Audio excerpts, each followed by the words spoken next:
Hello students, today we are talking about queer theory. The term queer came from the work of Teresa de Loret's work Queer Theory, Lesbian and Gay Sexuality. Queer means anything which is deviated from the normal way. So queer theory is about gays and lesbians. Gays means relation between man and man, and lesbianism means relation between woman and woman. This queer theory viewpoint supports homosexuality and recommends equal treatment of gays, lesbians and homosexual relations. Heterosexuality or relation between man and woman is considered as normal and is imposed by society through marriage and employment. Heterosexual people fail to understand that homosexuals like gays and lesbians are also humans and they need humanitarian consideration. Heterosexuality or normal relation between a man and woman is a type of power expression where man always dominates. Queer theory is opposing this notion and says that we need sexual orientation. So in this video we are discussing some important feminist queer theorists. First one is EveSedwick.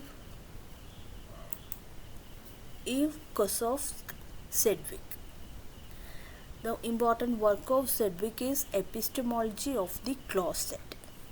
Here, EveSedwick opposes standard binary oppositions of gender and sexuality, which limits understandings of humans. We need to break down binaries like man and woman and hetero and homosexuality, because in every man there is a woman and vice versa. So EveSedwick here says that we need not consider man and woman in the terms of binaries, because in every man there are some womanly characters, and in every woman there are some manly traits also. We cannot confine humans into two sexes, and this binary of male and female also don't exist. So Sedwick here tells us about effeminate. Effeminate means a man not having traditional masculine qualities are debarred from mainstream of society. This is the meaning of effeminate. Effeminate simply means that concealing a man who don't have traditional masculine qualities, who have more womanly qualities, are considered as less masculine, and they are concealed within a particular area. This is the problem in every society, and the same case happens with the homosexuals also. Most of the homosexuals try to conceal their identity. They are not ready to expose their identity because of the fear of debarred condition from society and their own family members. Sedwick says that homosexuals must come out of this closed, concealed status and put all these traits in the closet. Sedwick says that homosexuals and lesbians and gays, all these third gender people, have to come out from this concealed position in their life, and they have to put all these traits in the closet.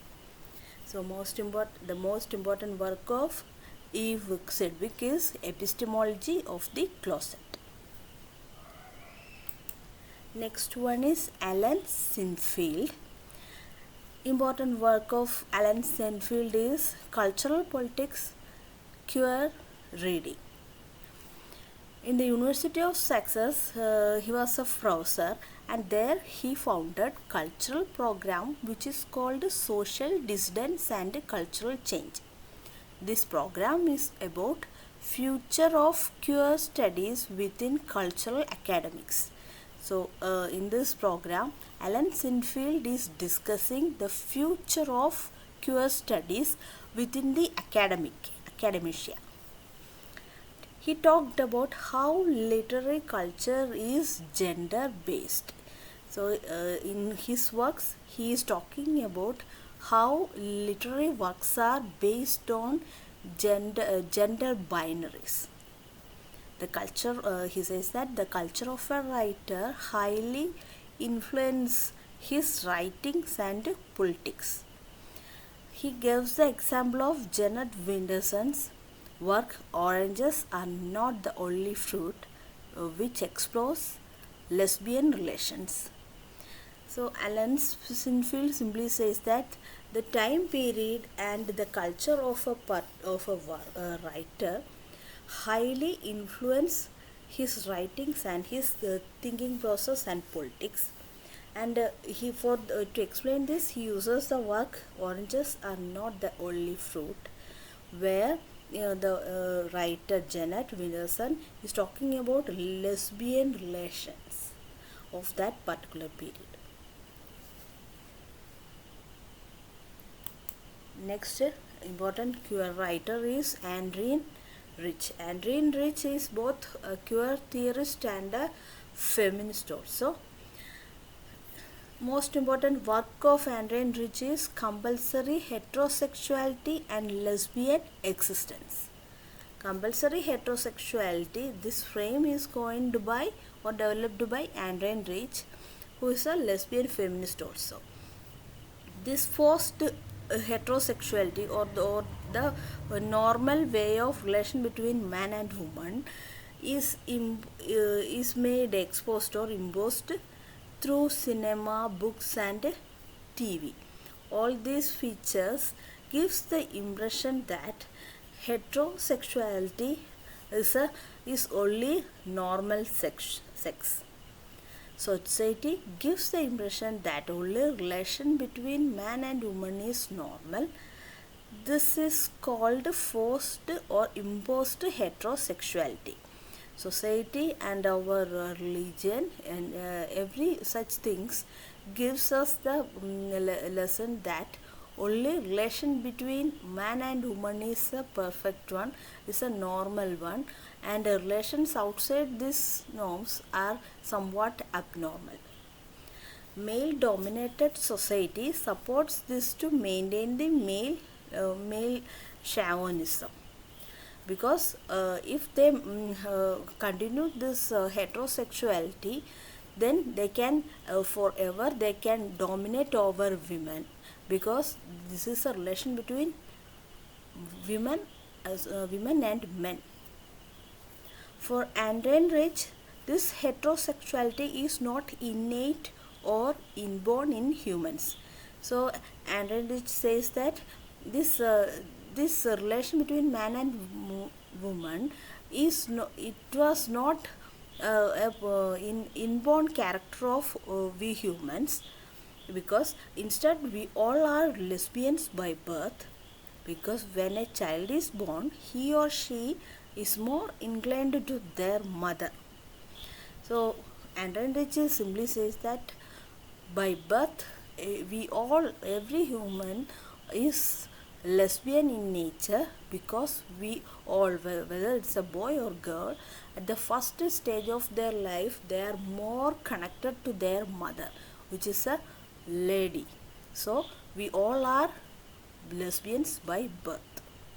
So we need to be more open to lesbianism. And if you are a lesbian, you are a natural feminist, because as a lesbian you are more inclined to women than men.